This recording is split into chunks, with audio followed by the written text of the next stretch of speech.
أعوذ بالله السميع العليم من الشيطان الرجيم. بسم الله الرحمن الرحيم. السلام عليكم ورحمة الله وبركاته.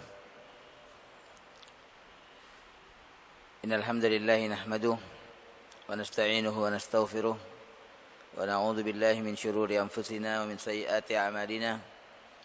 من يهده الله فلا مضل له ومن يضلل فلا هادي له.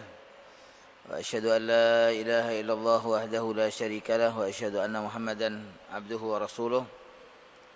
اللهم صل على محمد وعلى آل محمد كما صليت على إبراهيم وعلى آل إبراهيم وبارك على محمد وعلى آل محمد كما باركت على إبراهيم وعلى آل إبراهيم إنك حميد مجيد.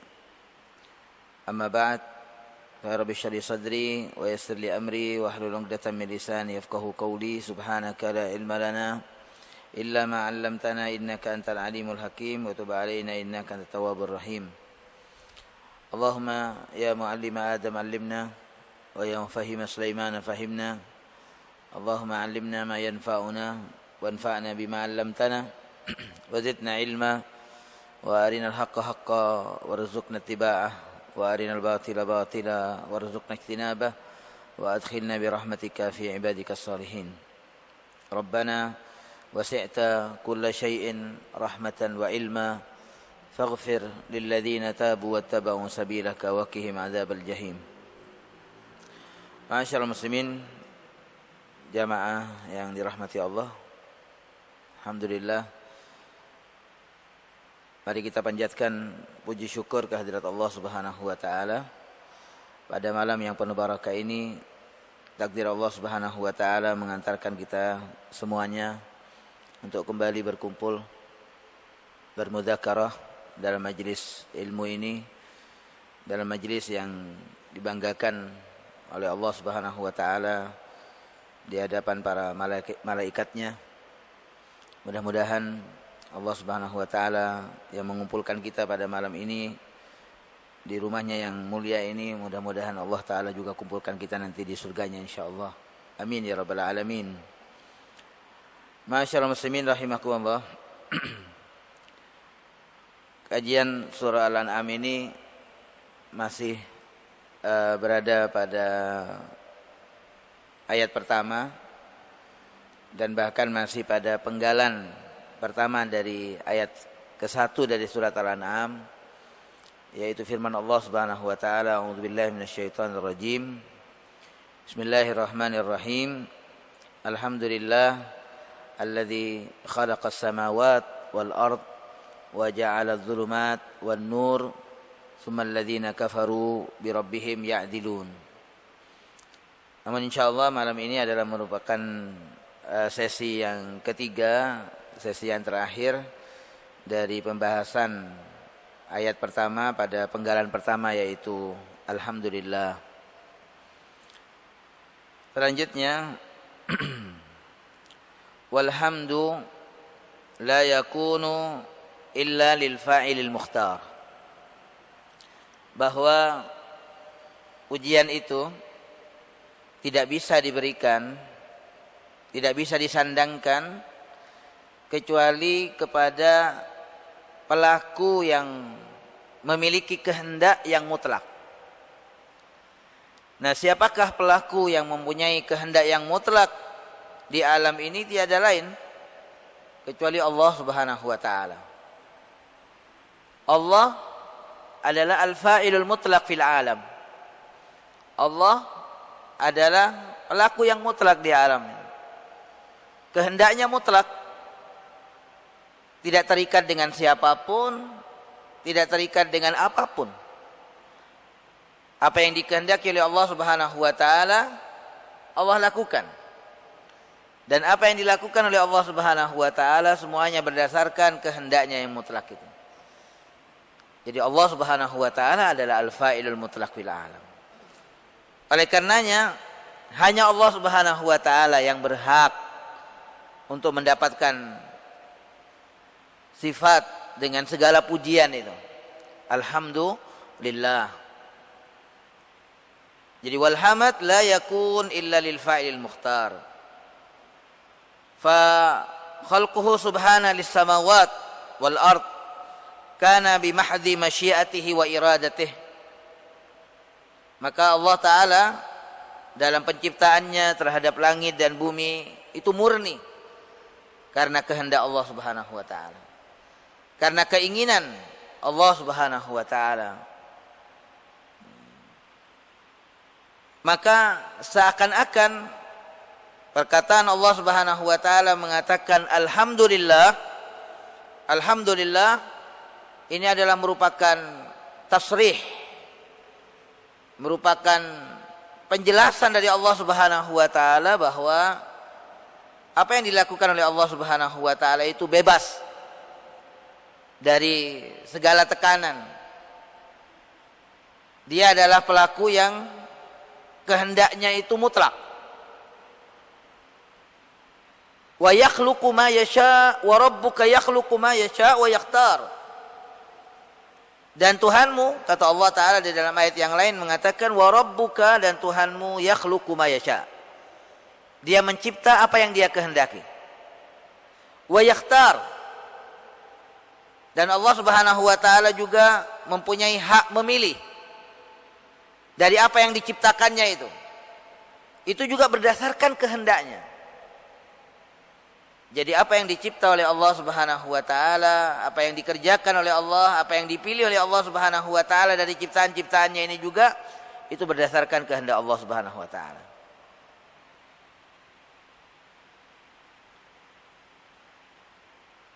Tasrihun bi anna al-mu'assir fi wujudil alam fa'ilun mukhtar khalaqahu bil qudrah wal masyiah. Jadi Allah Ta'ala yang mengatakan tentang dirinya, yang menyifati dirinya dan memuji dirinya alhamdulillah, itu adalah merupakan sebuah penjelasan dari Allah Subhanahu wa Ta'ala bahwa Allah yang menciptakan alam semesta ini, dialah zat yang mempunyai kehendak yang mutlak. Ma'asyiral muslimin rahimakumullah. Oleh karenanya Allah Subhanahu wa Ta'ala memerintahkan kepada kita sekalian wa qul alhamdulillah, agar kita semuanya ini mengatakan alhamdulillah. Alladzi lam yattakhidh lahu waladan. Allah Subhanahu wa Ta'ala yang tidak menjadikan untuknya anak. Karena semuanya adalah milik Allah Subhanahu wa Ta'ala. Lahu ma fis samawati wa ma fil ard. Semua yang di langit dan di bumi adalah milik Allah Subhanahu wa Ta'ala. Sehingga tidak ada yang bisa dikatakan anak untuk Allah Subhanahu wa Ta'ala, tidak ada. Karena semuanya adalah milik Allah. Walillahi ma fis samawati wa ma fil ard. Semua yang di langit dan di bumi itu adalah milik Allah Subhanahu wa Ta'ala. Lam yattakhidh lahu waladan wa lam yakun lahu syarikun fil mulk. Juga tidak ada yang sekutu bagi Allah Subhanahu wa Ta'ala di dalam kekuasaannya. Tidak ada yang menyamai Allah Subhanahu wa Ta'ala di dalam kekuasaannya, baik dari wilayah kekuasaan Allah Subhanahu wa Ta'ala, dan utamanya adalah kepemilikannya. Allah yang memiliki kekuasaan itu. Qulillahumma malikal mulk tu'til mulka man tasha wa tanzi'ul mulka mimman tasha wa tu'izzu man tasha wa tudhillu man tasha biyadikal khair innaka ala kulli syai'in qadir. Itu Allah Subhanahu wa Ta'ala. Oleh karenanya kita diperintahkan wa qul alhamdulillah, dan katakanlah alhamdulillah. Walam yakun lahu waliyun minad-dul. Dan Allah Subhanahu wa Ta'ala adalah zat yang tidak hina. Kalau selain Allah Subhanahu wa Ta'ala, dia butuh pelindung. Karena dia tidak bisa berbuat sesuatu. Selain Allah Subhanahu wa Ta'ala membutuhkan pelindung, tapi Allah tidak. Walam yakun lahu waliyun. Tidak ada wali bagi Allah Subhanahu wa Ta'ala. Allah tidak butuh. Bahkan semuanya membutuhkan Allah Subhanahu wa Ta'ala. Semuanya berada di dalam wilayah Allah. Sementara Allah Subhanahu wa Ta'ala tidak butuh. Walam yakun lahu waliyun minadz-dzulli. Karena yang membutuhkan pelindung itu berarti dia belum mulia. Dia masih hina, minadz-dzul. Tapi Allah Subhanahu wa Ta'ala Maha suci dari semua bentuk dan sifat kehinaan itu Allah Ta'ala maha suci. Wa qulil hamdulillah walam yakun lahu waliyun minadh-dhulli wa kabbirhu takbira, kata Allah Subhanahu wa taala, dan besarkan Allah Subhanahu wa taala, bertakbirlah engkau membesarkan Allah Subhanahu wa taala dengan sebenarnya. Ayat ini jamaah rahimakumullah, wa qulil hamdulillahilladzi lam yattakhidh lahu waladan wa lam yakun lahu waliyyun wa lam yakun lahu syarikun fil mulki wa lam yakun lahu waliyyun minadh-dhulli wa kabbirhu takbira, disebutkan oleh para ulama sebagai ayatul izzi. Ya. Ayatul izz, ayat kemuliaan. Masyaallah muslimin rahimakumullah, tentunya kita yang diperintahkan oleh Allah Subhanahu wa taala untuk mengatakan alhamdulillah, ini tentunya kita mengatakannya tidak hanya dengan lisan kita. Karena di dalam perintah alhamdulillah itu ada perintah di dalamnya agar kita mengakui dengan hati kita. Al-i'tiraf. Kita mengucapkannya dengan mahabbah, dengan kecintaan. Pertama, mengakui akan semua sifat-sifat yang agung untuk Allah. Semua nama-nama yang mulia, yang terbaik untuk Allah Subhanahu wa taala. Kita harus akui itu semuanya. Karena kata Ibnu Qayyim rahimahullah, man jahada sifatillah, siapa orang yang mengingkari akan sifat Allah Subhanahu wa taala, falam yakun hamidan, maka orang itu tidak bisa dikatakan orang yang memuji kepada Allah. Jadi orang ini tidak bisa dikatakan sebagai hamidan lillah, orang yang memuji kepada Allah Subhanahu wa taala, manakala dia mengingkari satu sifat dari sifat-sifat keagungan untuk Allah Subhanahu wa taala. Oleh karenanya di dalam mengatakan alhamdulillah itu di dalam hati kita penuh dengan pengakuan, i'tiraf dengan semua sifat Allah Subhanahu wa taala. Tidak ada satu sifat pun dari sifat Allah yang kita ingkari, yang kita nafikan. Oleh karena jamaah rahimakumullah, di dalam kalimat alhamdulillah ini mengandung inti tauhid pada hakikatnya. Dan yang kedua, kamal al-mahabbah. Kita mengucapkannya dengan kecintaan. Kita mencintai Allah Subhanahu wa taala. Bagaimana dikatakan kita memuji Allah kalau kita tidak mencintai Allah Subhanahu wa taala? Kamal al-mahabbah wal khudu', penuh dengan kecintaan dan ketaatan kepada Allah Subhanahu wa taala, wa ta'zim, dan mengagungkan Allah Subhanahu wa taala. Jadi kalau kita sudah mengucapkan alhamdulillah, kita akui dengan hati kita semua sifat Allah, kita agungkan, kita cintai, baru kita dikatakan sebagai hamidan lillah, sebagai orang yang benar-benar memuji kepada Allah Subhanahu wa taala.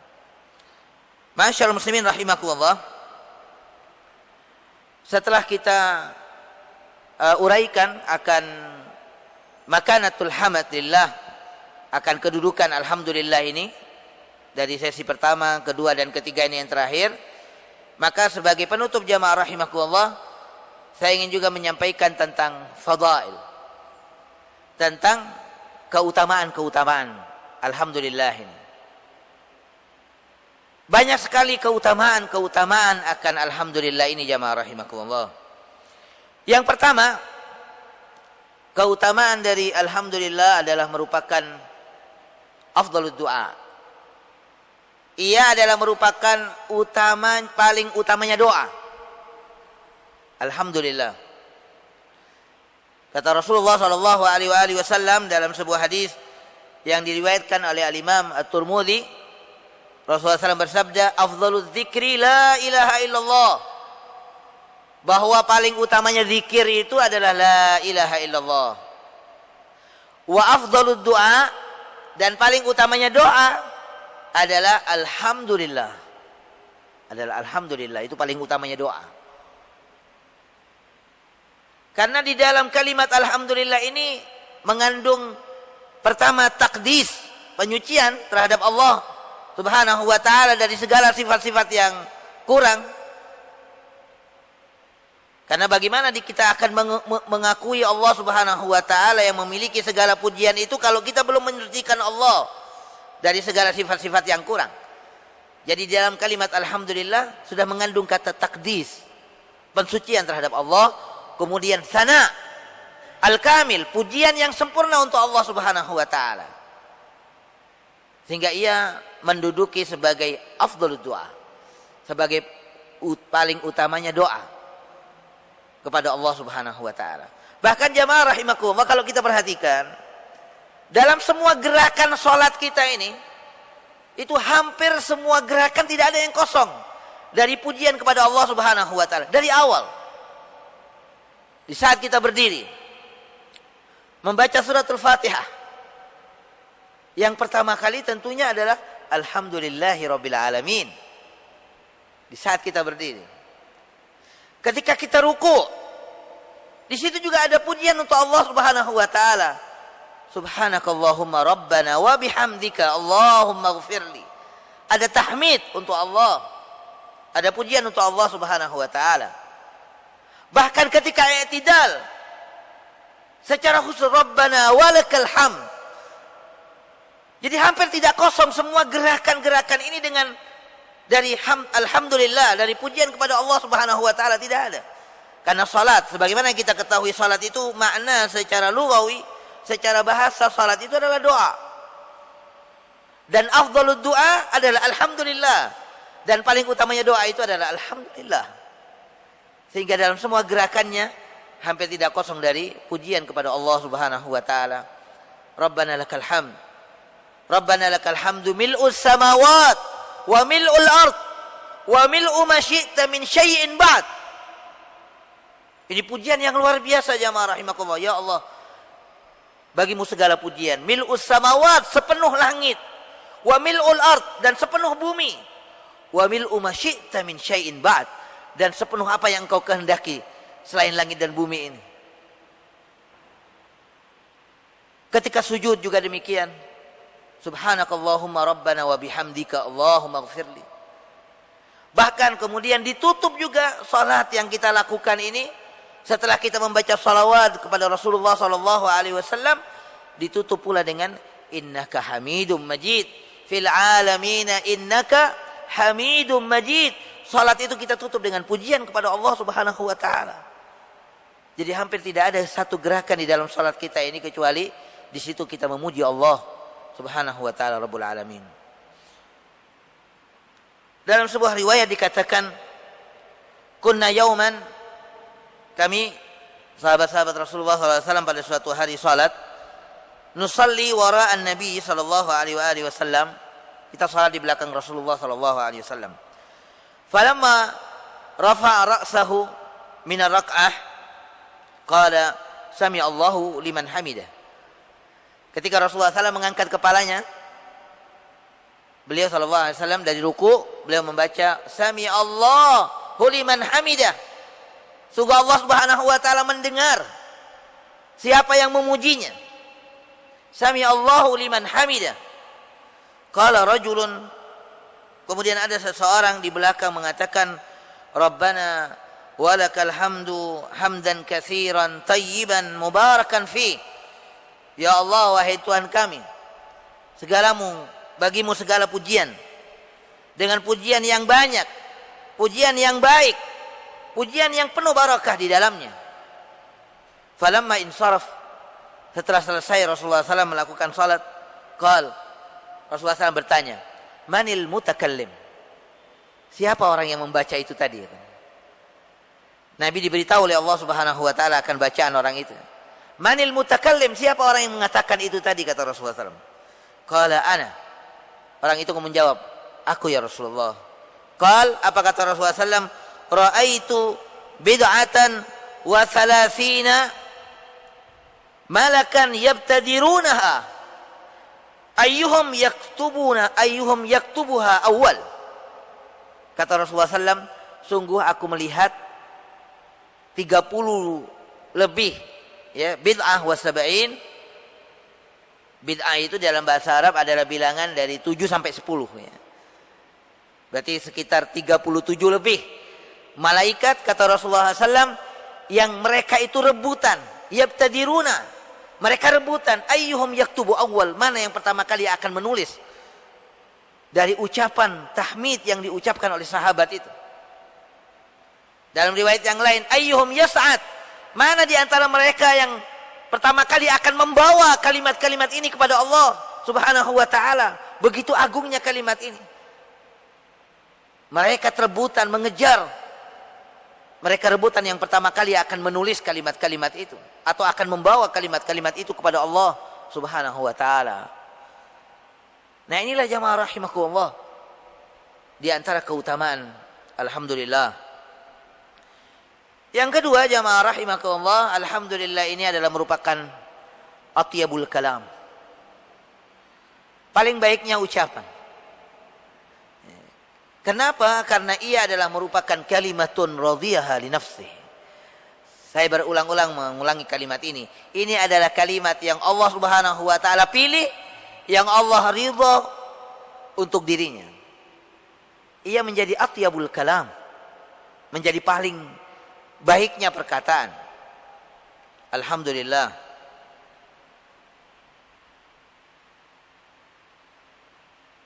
Di dalam surat Al-Kahfi Allah Subhanahu wa taala berfirman, a'udzubillahi minasyaitonir rajim, al-mal wal banun zinatul hayatid dunya. Kata Allah Subhanahu wa taala, harta dan anak-anak itu adalah perhiasan kehidupan dunia. Artinya kehidupan dunia ini jamaah rahimakumullah ia bisa tegak walaupun tanpa harta, tanpa anak itu bisa tegak. Karena Allah katakan ia adalah zina, perhiasan yang menghiasi kehidupan dunia ini. Ya, sebagaimana masjid ini misalnya walaupun tanpa hiasan-hiasan misalnya ia tegak, ia bisa dijalankan fungsinya sebagai masjid.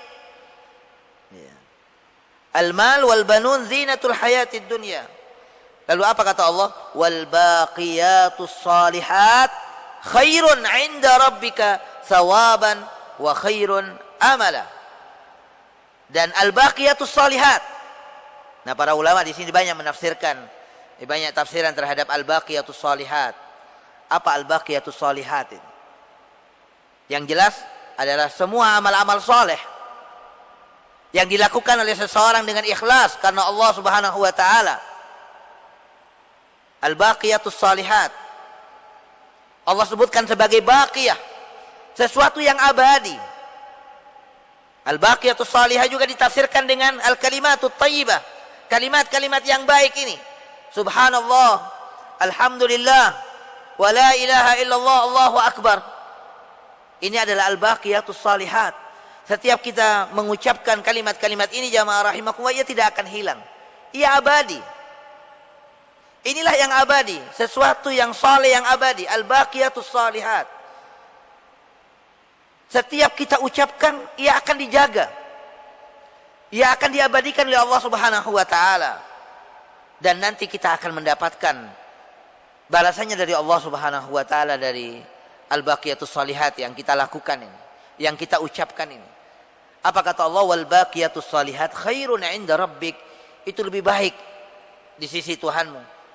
Khairun sawaban, pahalanya, wa khairun amala, dan sesuatu yang lebih baik yang kita bisa harapkan dari Allah Subhanahu wa taala. Oleh karenanya beruntunglah orang-orang yang membasahi lidahnya dengan kalimat-kalimat ini. Ratban bidzikrillah, orang yang membasahi lidahnya dengan zikir kepada Allah Subhanahu wa taala. Beruntung ia.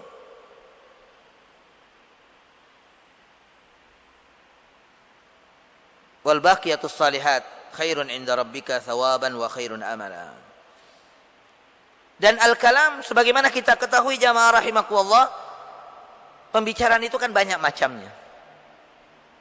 Ada al-kalam fihi manfa'ah mahdhah. Ada pembicaraan yang murni manfaat. Ada kalam yang fihi madarrah mahdhah, yang murni berbahaya. Ada kalam fihi manfa'ah wa fihi madarrah. Ada pembicaraan yang di dalamnya mengandung manfaat tapi juga ada bahayanya. Makanya kita harus bisa mengukur. Nah, Sedangkan al-baqiyatus shalihat adalah merupakan kalimat, kalam, manfaat mahdhah, murni manfaat. Murni manfaat. Dan Rasulullah Shallallahu Alaihi Wasallam memberikan sebuah indikator kebaikan Islam seseorang itu adalah apa kata Rasulullah SAW dalam sebuah hadisnya, beliau mengatakan min husni islamil mar'i tarkuhu ma la ya'ni. Kata Rasulullah, merupakan kebaikan Islam seseorang kalau dia meninggalkan apa yang tidak berguna, baik dari ucapannya maupun dari perkataannya. Itu merupakan indikator kebaikan Islam seseorang. Artinya jamaah rahimakumullah, kita jangan pernah mengaku sebagai seorang muslim yang baik kalau belum kita bisa meninggalkan apa yang tidak berguna dari ucapan kita, dari perbuatan kita. Kita jangan mengaku sebagai seorang muslim yang baik, belum dikatakan sebagai seorang muslim yang baik sampai dia meninggalkan apa yang tidak berguna. Min husni islamil mar'i tarkuhu ma la ya'ni. Dia meninggalkan segala yang tidak berguna.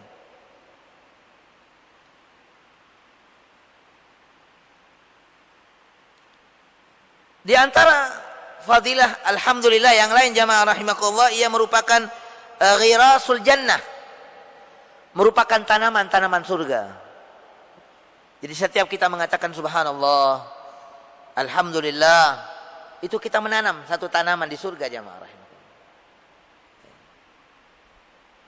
Ala kulli hal, para malaikat makhluk Allah Subhanahu wa taala yang tidak pernah berhenti berzikir kepada Allah, bertasbih kepada Allah sehingga memenuhi tanaman-tanaman surga. Seandainya makhluk Allah Subhanahu wa taala di alam ini hanya kita manusia, dan kita ini banyak lupanya di dalam berzikir kepada Allah, dalam mengucapkan kalimat-kalimat ini, dalam dalam mengucapkan kalimat tasbih dan tahmid kepada Allah, mungkin surga kita itu gersang dari tanaman-tanaman surga itu. Tapi ala kulli hal, ada malaikat yang yusabbihuna al-laila wan nahar, yang senantiasa bertasbih kepada Allah Subhanahu wa taala siang dan malam, sehingga itu menjadi tanaman-tanaman surga. Jadi tanaman-tanaman surga, di dalam surga itu adalah ghirasuha, tanamannya itu adalah subhanallah, alhamdulillah. Itu tanamannya. Makanya setiap kali kita mengucapkan alhamdulillah, itu kita menanam satu tanaman di dalam surga.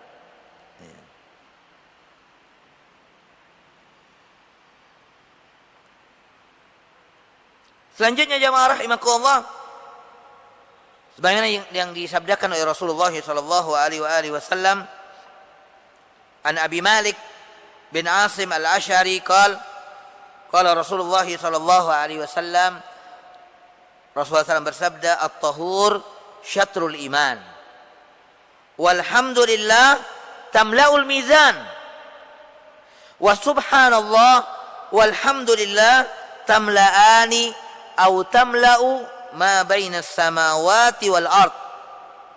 Al-hadis rawahu Muslim. Kata Rasulullah SAW bahwa kesucian itu adalah separuh dari keimanan.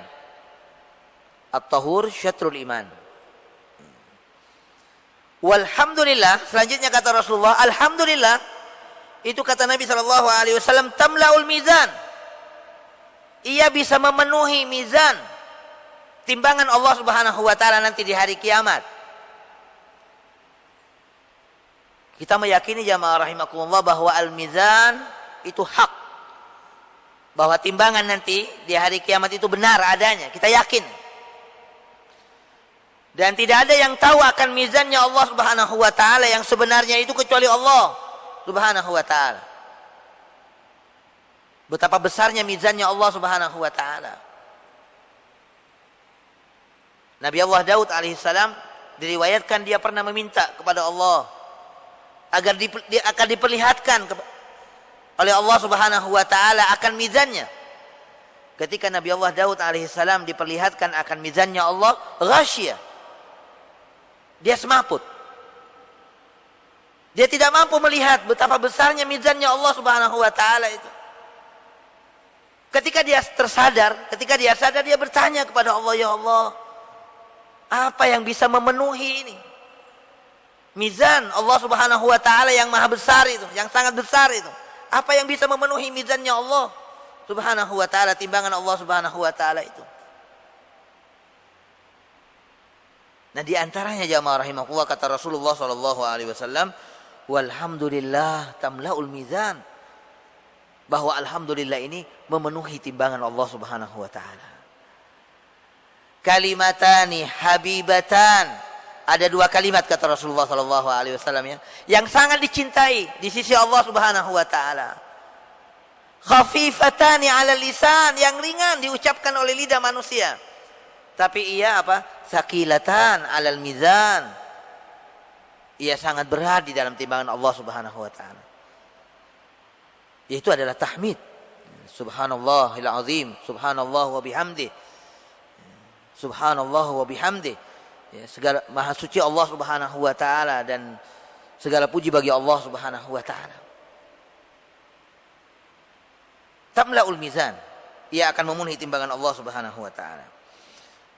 Dan selanjutnya Nabi mengatakan wa subhanallah walhamdulillah, dan subhanallah serta alhamdulillah ini tamla'ani, kedua-duanya akan memenuhi, au tamla'u, atau ia akan memenuhi bainas samawat wal ard, memenuhi antara langit dan bumi, jamaah rahimakumullah.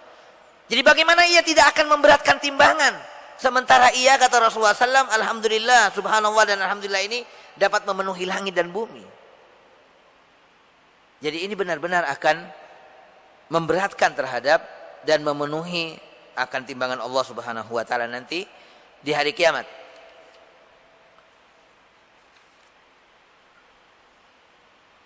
Nah, inilah jamaah rahimakumullah di antara fadail, di antara keutamaan dari alhamdulillah. Ma'asyiral muslimin rahimakumullah, kalau kita perhatikan juga perintah Allah Subhanahu wa taala, perintah-perintah yang terakhir yang Allah Subhanahu wa taala sampaikan kepada Rasulullah sallallahu alaihi wasallam, misalnya di dalam surah An-Nasr, di mana Allah Subhanahu wa taala mengatakan idza jaa nasrullahi wal fath wa ra'aitan nasa yadkhuluna fi dinillahi afwaja fasabbih bihamdi rabbika wastaghfir innahu kana tawwaba. Surat An-Nasr ini ketika ditanyakan oleh Sayyidina Umar bin Khattab kepada sahabat Abdullah bin Abbas, Ibnu Abbas radhiyallahu taala anhuma, dia memiliki pandangan yang khusus terhadap surat ini, yang berbeda dengan pandangan sahabat-sahabat yang lain. Oleh karenanya itulah sebabnya kenapa Sayyidina Umar memasukkan Abdullah bin Abbas yang masih muda ini di dalam pertemuan-pertemuan sahabat-sahabat besar.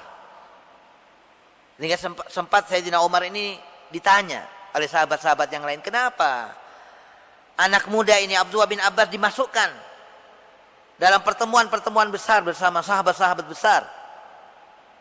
Akhirnya Sayyidina Umar membuktikan di hadapan mereka semuanya. Sayyidina Umar mencoba untuk memberikan sebuah pertanyaan tentang surat ini, tentang surat An-Nasr. Idza jaa nasrullah. Ketika sahabat-sahabat yang lain pada waktu itu ditanya tentang surat An-Nasr ini, mereka jawabannya rata-rata hampir sama. Apabila sudah datang pertolongan Allah Subhanahu wa taala dan kemenangannya, kemudian banyak manusia ini masuk ke dalam agama Allah Subhanahu wa taala, maka semua Rasulullah SAW ya diperintahkan untuk banyak memuji Allah Subhanahu wa taala, bertasbih dan memuji kepada Allah Subhanahu wa taala. Hampir seluruh jawaban sahabat-sahabat Rasulullah itu sama. Akan tetapi ketika sampai kepada Abdullah bin Abbas, apa jawaban beliau? Beliau mengatakan surat ini menunjukkan akan dekatnya ajal Rasulullah sallallahu alaihi wasallam. Sehingga maknanya jamaah rahimakumullah, kita ini diperintahkan oleh Allah Subhanahu wa taala agar di akhir-akhir dari hayat kita ini kita senantiasa memperbanyak untuk memuji Allah Subhanahu wa taala. Inilah yang kita perbanyak. Oleh karenanya kemudian Rasulullah SAW membaca di dalam ruku, di dalam sujud beliau, subhanakallahumma rabbana wa bihamdika Allahumma ighfirli, atas perintah Allah Subhanahu wa taala, idza jaa nasrullahi wal fath wa ra'aitan nas yadkhuluna fi dinillahi afwaja fasabbih bihamdi rabbika wastaghfir innahu kana tawwaba. Mudah-mudahan jamaah rahimakumullah kita dipilih oleh Allah Subhanahu wa taala menjadi hamba-hamba yang senantiasa memuji kepada Allah Subhanahu wa taala, sehingga kelak nantinya kita akan dipanggil oleh Allah Subhanahu wa taala yang pertama-tama nantinya akan masuk ke dalam surga Allah Subhanahu wa taala. Amin ya rabbal alamin. Assalamualaikum warahmatullahi wabarakatuh.